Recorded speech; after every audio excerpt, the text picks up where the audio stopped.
Hola, hola chicos, buen día, ¿cómo me escuchan? Lo escuchamos bien, licenciado. Ya, muchas gracias por la confirmación. Démosles un par de segundos a los compañeros para que puedan conectarse. ¿Pueden visualizar la diapositiva, no chicos? Sí, Muy bien. Bien, a ver, tenemos 13 en aula, 15, van aumentando. A manera de retroalimentación, jóvenes, la clase anterior presencial y virtual, precisamente el pasado miércoles, habíamos visto el tema del financiamiento de las prestaciones de corto y de largo plazo. Siempre recomendarles no olvidar que la seguridad social gira sobre tres pilares fundamentales o está compuesto de tres pilares fundamentales. Estos tres pilares tienen que ser las prestaciones de corto plazo, las prestaciones de largo plazo y el seguro voluntario. Bien, el día de hoy vamos a compartir el esquema, la estructura constitucional bajo la nueva Constitución Política del Estado, conforme ustedes pueden ver en la diapositiva, para poder verificar y para que se pueda demostrar de manera fehaciente cuál ha sido el avance con la nueva norma suprema en relación a la seguridad social. Se acordarán ustedes que vimos, por ejemplo, los principios de la seguridad social, ¿cierto? Y les había comentado que la nueva Constitución Política del Estado establecía otra gama de también principios de la seguridad social. ¿Sí? También habíamos comentado que el régimen de la seguridad social en la Constitución Política del Estado se encontraba previsto en el artículo 35 al 45 y determinando que una de las principales finalidades de la seguridad social ratificando que la función principal es proteger el capital humano. Observen ustedes lo establecido en el artículo 35 de la Constitución, cuando dice que proteger el derecho a la salud, promoviendo políticas públicas orientadas a mejorar la calidad de vida, el bienestar colectivo y el acceso a los servicios de salud. Esa es una función esencial del Estado, ¿cierto? Como política de gobierno. La obligación de la empresa viene a ser únicamente cumplir con lo establecido en el artículo 35 que estamos en este momento visualizando. Perdón. De ninguna manera quiere decir que la empresa es la encargada de promover políticas, ¿ya?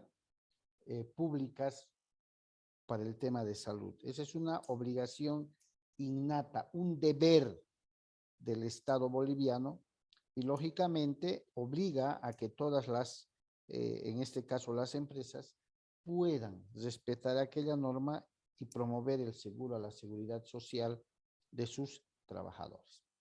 ¿Ok? Bien. Y esto viene respaldado lógicamente, ¿no?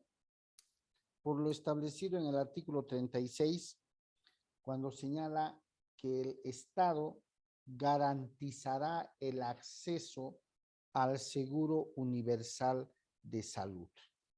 ¿Sí? Al seguro universal de salud. En ese sentido, volvemos a la primera impresión cuando se establece que el Estado tiene el deber primordial de garantizar el estado a la salud. Bien. Si esto es así, también el Estado, dice la Constitución, que tiene la obligación ineludible, indeclinable, de garantizar y sostener el derecho a la salud. Es función suprema y primera responsabilidad financiera. Por eso les decía que las prestaciones de corto plazo de la seguridad social, el Estado, mediante normas establecidas, les ha inculcado pues a la parte empleadora que puedan sostener. Les comento que antes, hace muchos años atrás, conforme hemos ido viendo, la participación en el financiamiento de la seguridad social era tripartita. Participaban tres. ¿Quiénes participaban? El empleador, el trabajador y el Estado.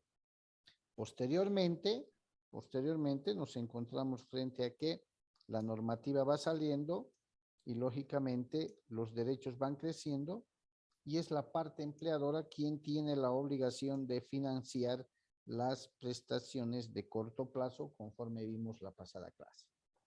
¿Ok? Bien. ¿Cuál es el objetivo de priorizar el financiamiento, el sostenimiento del derecho a la salud y todo lo que conlleva, hablando de la seguridad social? Pues conlleva que debe promover programas de salud, políticas de salud, y no por nada habíamos tocado en clases pasadas los famosos seguros que el Estado va promoviendo, como el Seguro Universal de Salud, el SUS, el Seguro Materno Infantil, Seguro Universal Materno Infantil, que lo platicamos también en la anterior clase, ¿cierto?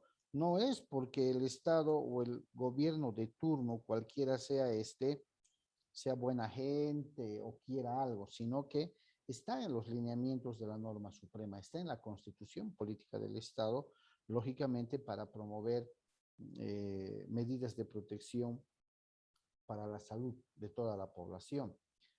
Para nadie es desconocido que esta pandemia que ha generado el COVID-19 ha movido, pues, y ha desnudado al mismo tiempo las falencias en nuestros sistemas de salud, en la dotación de medicamentos, en conseguir las vacunas, y poco a poco han tratado y están tratando de priorizar este tema, ¿cierto? Entiendo que hoy empieza la vacunación para menores de 18 años y lógicamente eso es parte de las políticas de salud, siempre con un fin: garantizar y proteger el capital humano. Desde el punto de vista laboral, proteger el capital humano. Desde el punto de vista de la seguridad social, proteger el capital humano, ¿cierto? Bien. ¿Qué dispone? ¿Qué derechos? Observen bien. ¿Qué derechos, considerados lógicamente constitucionales porque se encuentran en la norma suprema, establecen que el Estado debe tener un límite en su potestad de meterse donde quiera? Ninguna persona será sometida a intervención quirúrgica, examen médico o de laboratorio sin su consentimiento o el de terceros legalmente establecidos. De pronto esto tiene que ver con, ¿quién podría decirme qué entiende o qué significa la objeción de conciencia?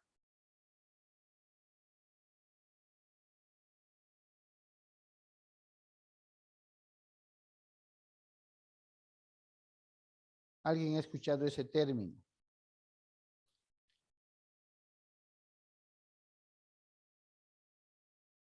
Objeción de conciencia. ¿Nadie?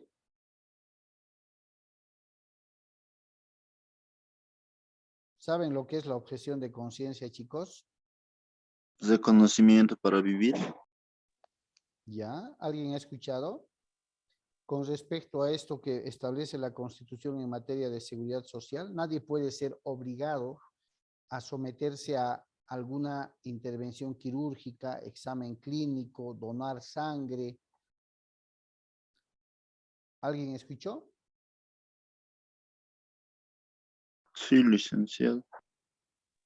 Por ejemplo, hay sectores religiosos, llamemos así, cuyos miembros están prohibidos precisamente por sus creencias religiosas de prestar el servicio militar obligatorio, por ejemplo.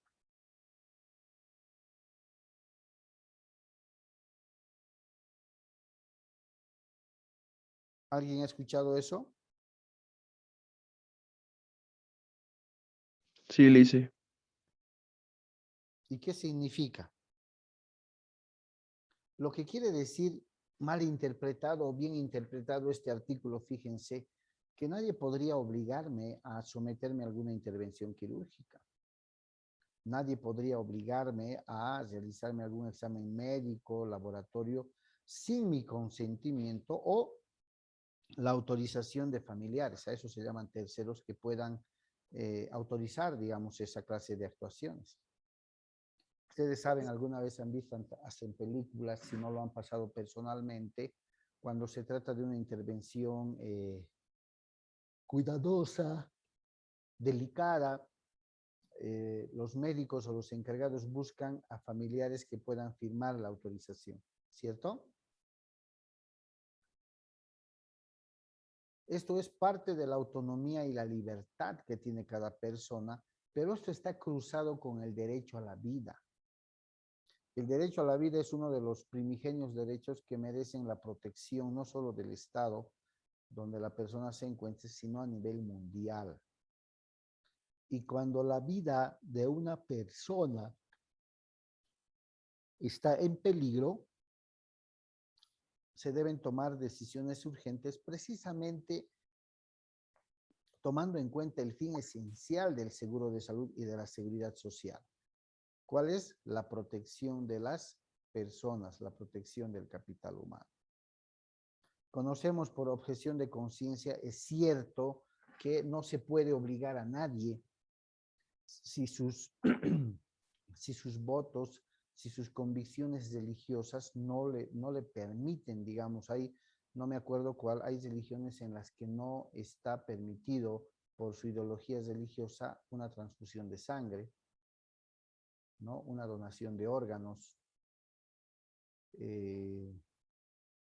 o alguna otra medida similar que tenga que ver con su cuerpo, digamos. Entonces, esto tiene que ver con respetar. La objeción de conciencia es respetar las creencias, esos principios, pero este tiene un límite, ¿no? Que es el peligro que pueda tener este para el derecho a la vida. Continuamos. Ahí está. El artículo 45 es clarísimo cuando señala que todos los bolivianos y las bolivianas tienen derecho a acceder a la seguridad social. Acá hay que hacer una aclaración muy importante, chicos, y lo hemos visto en clase. La seguridad social actualmente cumple o no cumple con el principio de universalidad.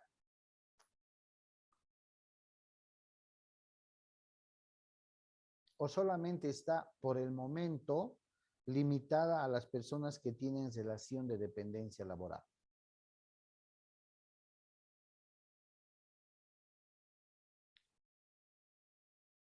Seguridad social, que no es lo mismo que seguro de salud pública, ¿cierto? La seguridad social está gestada, está regida por las famosas cajas de salud, habíamos dicho, Caja Cordes, Caja Nacional, Caja de Salud de la banca privada, todo es caja. Todas esas instituciones son parte de la seguridad social. Pero habíamos estudiado también de que las personas que actualmente tienen acceso seguro a la seguridad social son principalmente aquellas que tienen relación de dependencia con el empleador, ¿cierto? Aquellos que trabajan de forma dependiente en alguna empresa o institución. ¿Ya? Y lógicamente, al estar asegurados ellos o ellas, también sus familias merecen la cobertura de esos seguros. Fíjense cómo la nueva Constitución Política del Estado, respaldada por varios instrumentos internacionales, ha incluido, ha citado mayor cantidad de principios conforme a la evolución que la seguridad social ha tenido. Universalidad, lo hemos visto. Integralidad, ¿qué dice? Salud para todos sin discriminación, similar a la definición de el principio de universalidad. Equidad, medicina asistencial, programas de prevención, programas de promoción. Solidaridad, también lo hemos visto, igual para todos. Unidad de gestión, lo hemos visto, se subdivide en aportaciones, administración y jurisdicción. Y ahí tiene una pequeña explicación que dice de cada cual según sus posibilidades y a cada cual según sus necesidades. Busca una reciprocidad. Economía o economicidad lo hemos visto. Oportunidad lo hemos visto. Fíjense este otro principio. Interculturalidad. Eficacia. Control del Estado y participación social. ¿Qué cubre la seguridad social? Nosotros lo hemos analizado desde el punto de vista de las prestaciones de corto plazo y las prestaciones de largo plazo. La Constitución es más general, porque lógicamente nos da los lineamientos generales, y habla de las coberturas como enfermedad, epidemias, enfermedades catastróficas, maternidad, paternidad, riesgos profesionales, riesgos laborales, riesgos por labores de campo, discapacidad, necesidades especiales, ojo, desempleo. Dentro de la cobertura de la seguridad social, y según estamos viendo en la Constitución Política del Estado, hay una cobertura para el desempleo. ¿Alguien conoce cuál es? ¿Qué cobertura, qué beneficio le dan a una persona que ha quedado desempleada?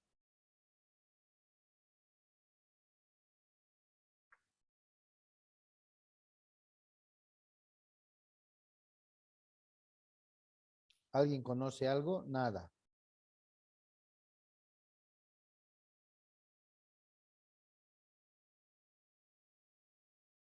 ¿O a qué creen que se refiere el tema de la cobertura del desempleo?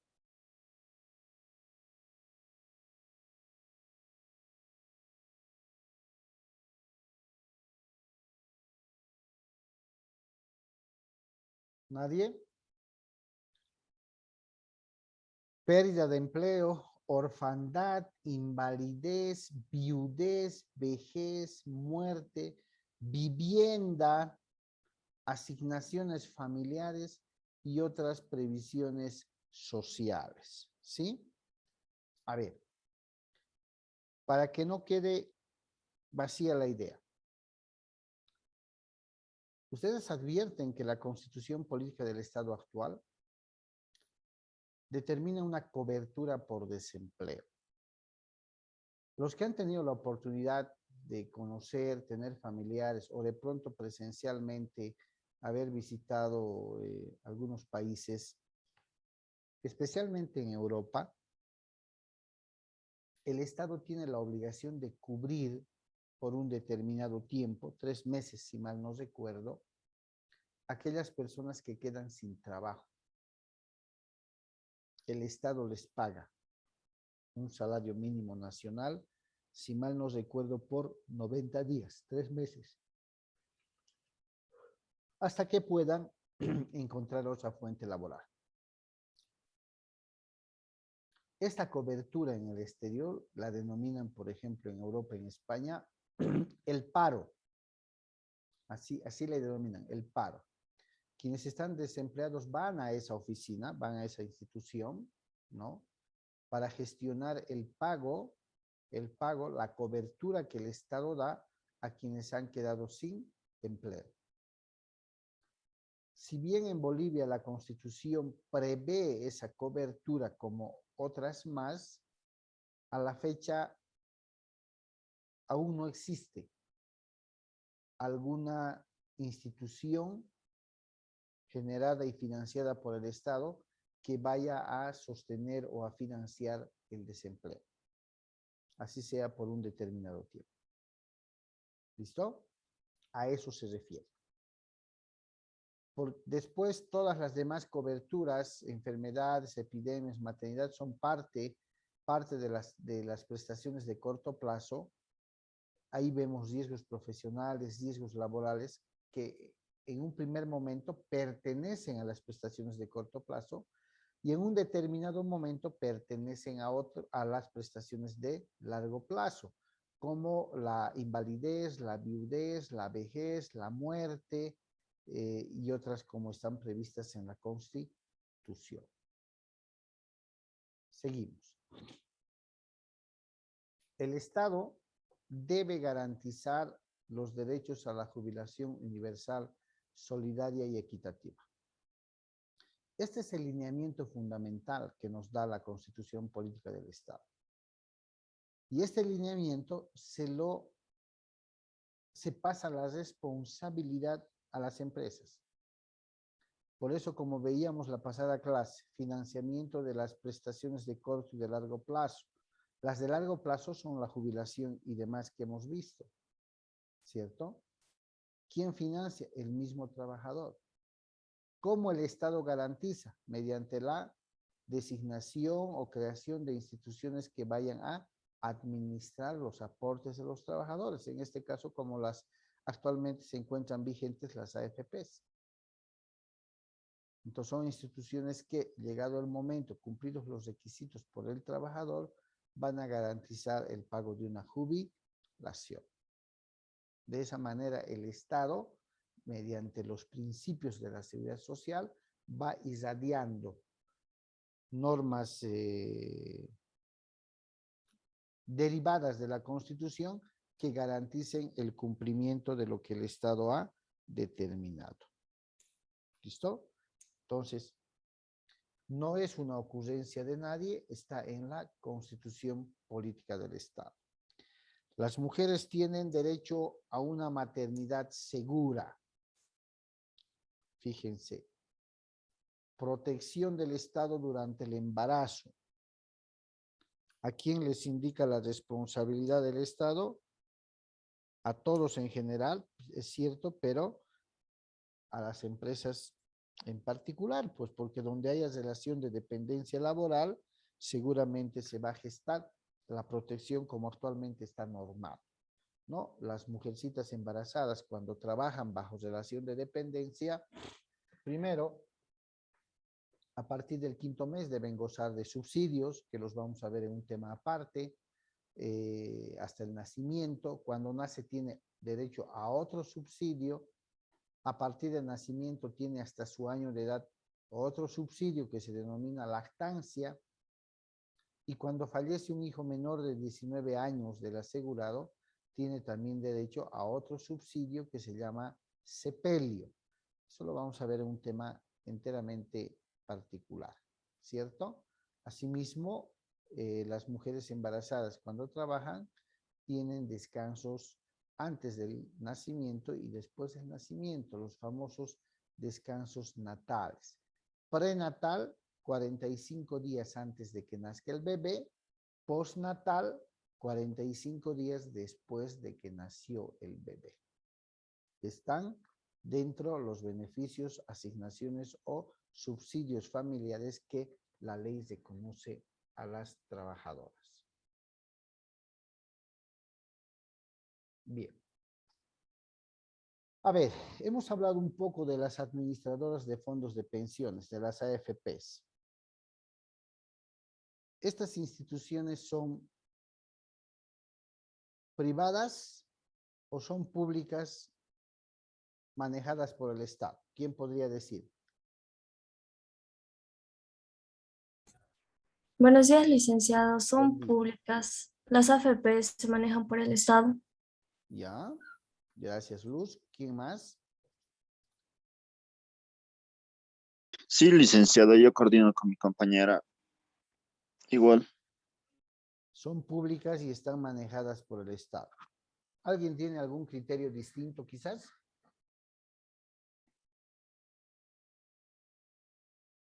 Porque les comento que antes de la llegada de las AFPs, el fondo de pensiones estaba administrado, les había dicho, por el SENACIR, el Servicio Nacional del Sistema de Reparto, ¿no? Era una institución enteramente estatal. El Estado administraba el fondo de pensiones de los trabajadores a través de esta institución llamada SENACIR. Esta institución llamada SENACIR, que era manejada enteramente por manos estatales, el 30 de abril de 1997 colapsa económicamente. Económicamente no da más. Ya no da más. Y el 1 de mayo del 97 es que llegan las AFPs a Bolivia. ¿Sí? Las que conocemos como AFPs, administradoras de fondos de pensiones, empiezan operaciones el 1 de mayo, es decir, al día siguiente de haber cesado operaciones el SENACIR. Les comento que las AFPs no son instituciones estatales. Las AFPs son concesionarias privadas, son empresas privadas que están manejando el fondo de pensiones de los trabajadores en Bolivia. Pero ¿por qué si son privadas se encuentran a cargo del fondo de pensiones cuando el artículo, parte del artículo 45 de la Constitución, ¿qué dice? Los servicios de la seguridad social no podrán ser privatizados ni concesionados. Lógicamente, nuestra actual Constitución, la que estamos viendo, data del año 2009. Y la llegada de las AFPs a Bolivia es del 1 de mayo de 1997. Lo que quiere decir que para cuando se promulgó la nueva Constitución, ya las AFPs estaban en funcionamiento, estaban en el ejercicio de sus responsabilidades.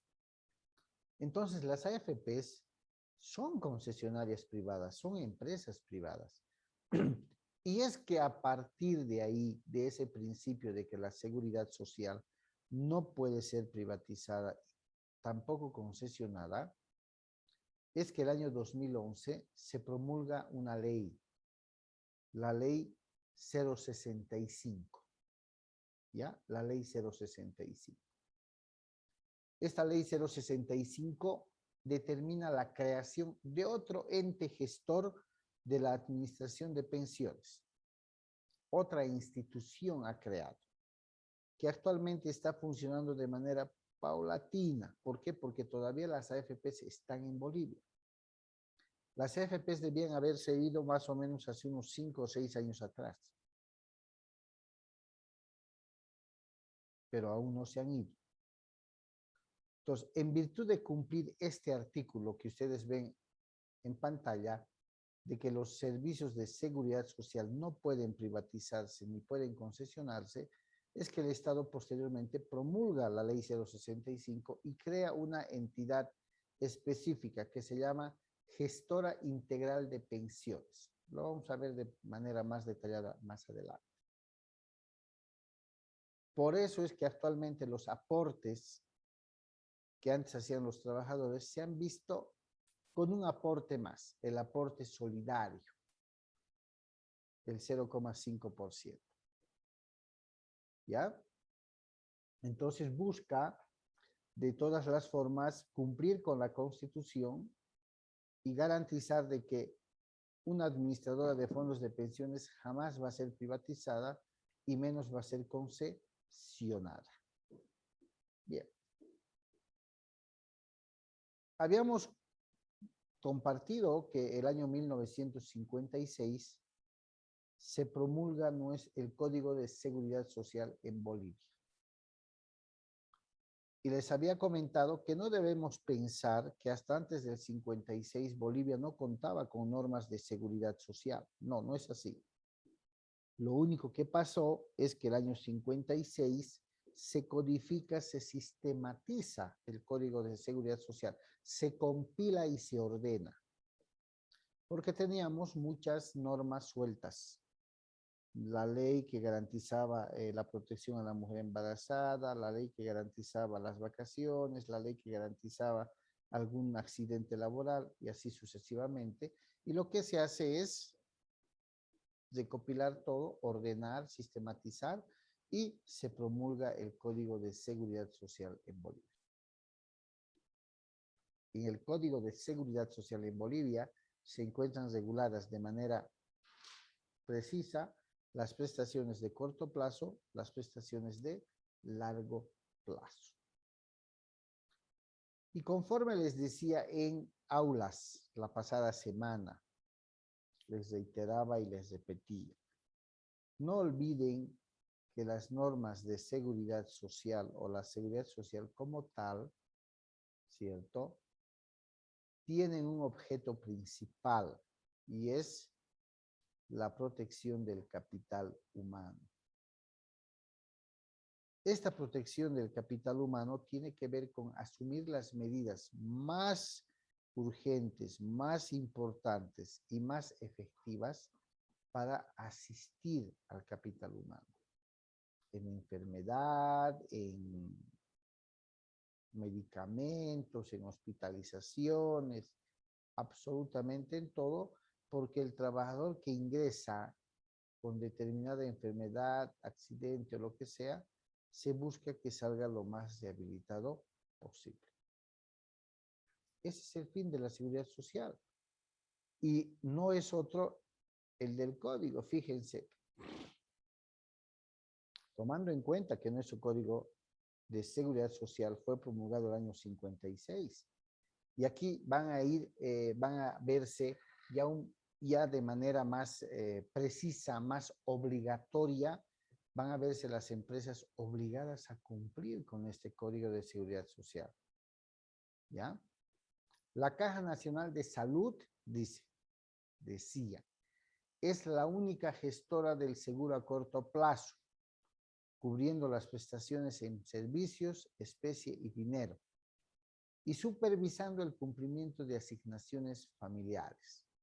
Tiene su sede en la ciudad de La Paz y se desconcentra geográficamente en administraciones regionales y agencias distritales. Es cierto que cuando la seguridad social en Bolivia se empezó a codificar, la única caja de salud, parte de la seguridad social, era la nacional. Todos iban a asegurarse ahí, ferroviarios, mecánicos, gráficos, absolutamente todos. Posteriormente, dado que la caja no logra cubrir semejante necesidad, se van gestando instituciones de salud por sectores. Ahí aparece la Caja Ferroviaria de Salud para los trabajadores que trabajaban con trenes. La Caja Petrolera de Salud para todos los trabajadores que trabajaban en yacimientos petroleros, ¿no? La caja de salud de la banca privada, todos aquellos trabajadores que trabajan en la banca, seguro social universitario, estudiantes y trabajadores de la universidad y así sucesivamente. Y si habían algunos sectores que no llegaban a ser atendidos y demás, entonces van retornando a la Caja Nacional de Salud. Las AFPs, fíjense, son instituciones financieras privadas. El Estado les ha concesionado la administración del fondo de pensiones. Ha contratado un administrador particular el Estado. ¿Ya? Entonces, no se olvide, actualmente las AFPs son concesionarias privadas. ¿Sí? Que tienen como labor la administración del fondo de pensiones. ¿Está claro, chicos? ¿Hasta aquí alguna pregunta? Cualquiera sea su duda, adelante.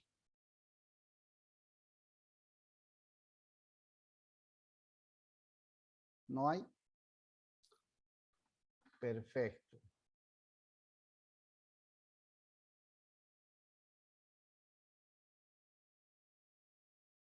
Ahí está.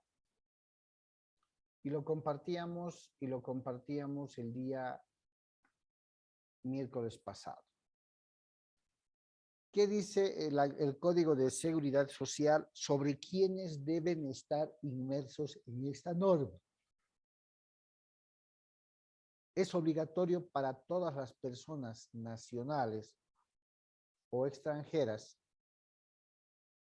de ambos sexos que trabajan en el territorio de la República y prestan servicios remunerados para otra persona natural o jurídica, mediante designación, contrato de trabajo, contrato de aprendizaje, sean estos de carácter privado o público, expresos o presuntos.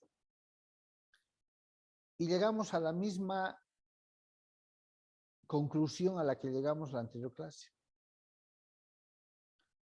preguntándonos, ¿se cumple el principio de universalidad?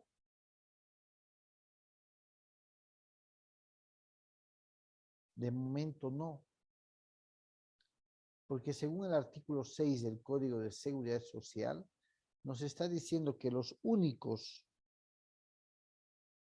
¿sí?, que deben ser asegurados a la seguridad social son las personas nacionales o extranjeras que trabajen en el territorio nacional y que presten servicios remunerados. ¿Qué quiere decir? Que trabajen para alguien, sea persona jurídica o sea persona natural.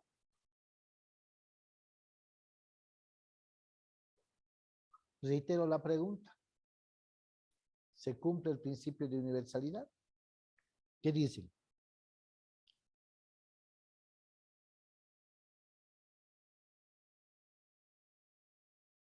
¿O aún faltan más políticas?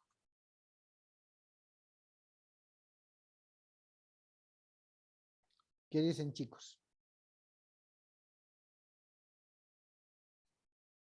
¿Cumplimos o no cumplimos el principio de universalidad? Si se corta, por favor, no se van a asustar. Enseguida les voy a pasar el segundo link, ¿ok? Bien, vayan pensando.